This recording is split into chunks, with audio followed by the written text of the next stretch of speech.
This video is sponsored by Curio. Curio is an NFT platform running on the Ethereum blockchain, and throughout the month of June it is running its Motel America collection from the TV show American Gods. So let's go and check it out. So this is actually the second collection from American Gods. American Gods, the original fantasy book from Neil Gaiman, now a TV show for Amazon and Starz. And there are these characters dropping in various prices and scarcity models. And if you collect them all, there is also a bonus NFT that you will get. Of course, this is an NFT platform, so even if some of those have dropped and you haven't got them, we can head over to the exchange and we can start to see what is available there. Some of the other fandoms that Curio has been involved with, we can see Scott Pilgrim, Heavy Metal, Concrete Park, and also we can kind of check by pricing, and we can go and have a look at American Gods and we can kind of see what prices are being attracted by these NFTs. So if you're interested in stuff like American Gods, Scott Pilgrim, those sort of kind of graphic novel IPs, check out Curio, and thanks for the sponsorship. Hello and welcome to Blockchain Gaming World Daily with me, John Jordan. So news looking at today is that Tron Game Center has rebranded to Pandemic Multiverse and relaunched on the Enjin blockchain. So it is actually Enjin's JumpNet blockchain. To unpick this a little bit, I have to say I had not previously heard of Tron Game Center. I guess we had sort of a burst of announcements about people using Tron to make games, but probably 2018, 2019. I've not heard very much at all about Tron as a gaming platform in the last year. Not really heard much about Tron for anything, to be totally honest. Anyhow, interesting kind of rebranding, Pandemic Multiverse. Interesting. Yeah, there we go. Anyway, so the this games company has now sort of rebranded itself.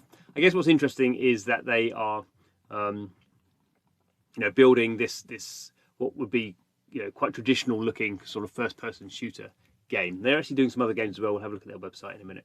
But they're basically building something that I guess most gamers would immediately understand. In fact, it's on a blockchain. It's not going to hopefully sort of get in the way of people going, that looks like a cool shooter game, I'll try it out.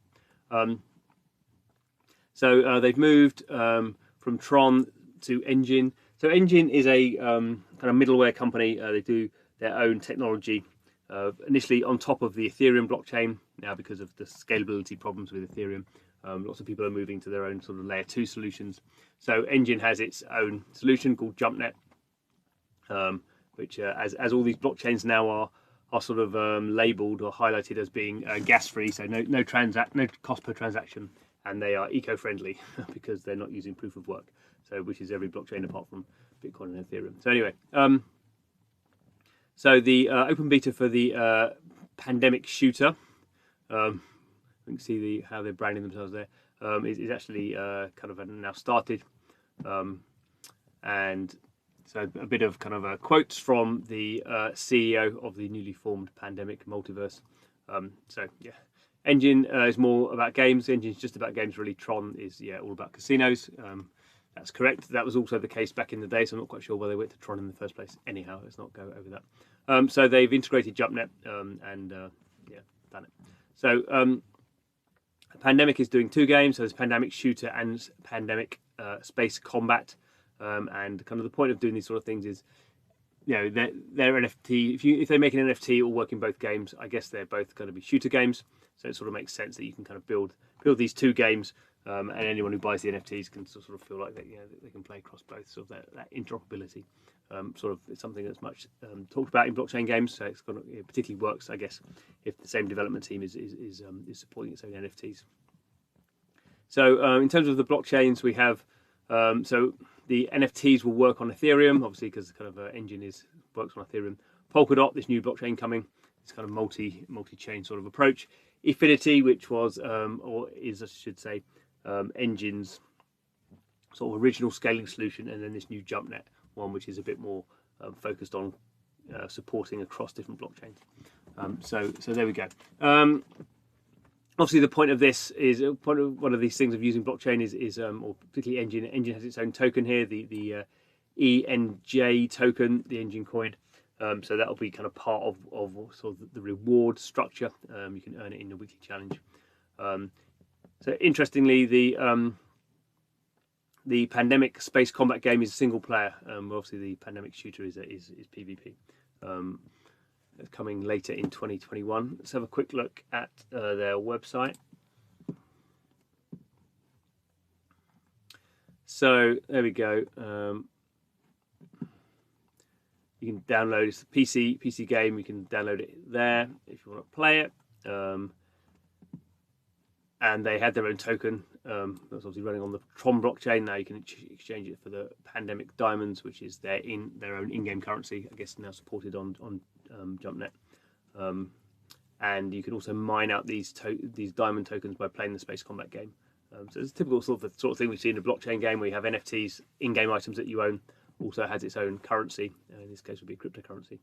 What we're doing here, and looks like they are, before the game coming out, they're actually selling some of these NFTs. So these are mining stations. If you own this mining station, you're earning some of these tokens, 70 an hour, and looks like there's only going to be 30 of these and 50 of these.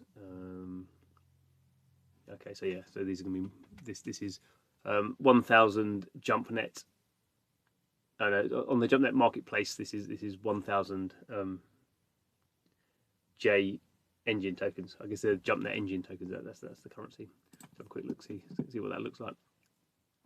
Okay, so it's just taking us to the Enjin marketplace, so we can see here.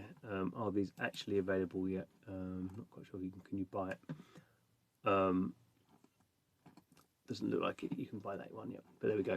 This is the blockchain kind of stuff. So there we go. To be honest, I was surprised people are still trying to build games on Tron. Tron has proven to be not the blockchain to build games on. Frankly, on Tron, no one cares about games. So good to see them making the move, and I do think sort of this is the opportunity for Enjin now to, because they have quite a fully fledged middleware stack for building blockchain games across chains as well. So maybe we'll start to see a bit more take up among game development studios who are just looking for sort of a easy integration path. So keep an eye on that. But anyway, thanks for watching. This is Blockchain Gaming World, keeping an eye on what's going on in the world of blockchain games. So please subscribe if you're interested in that. But thanks for watching, and see you again soon.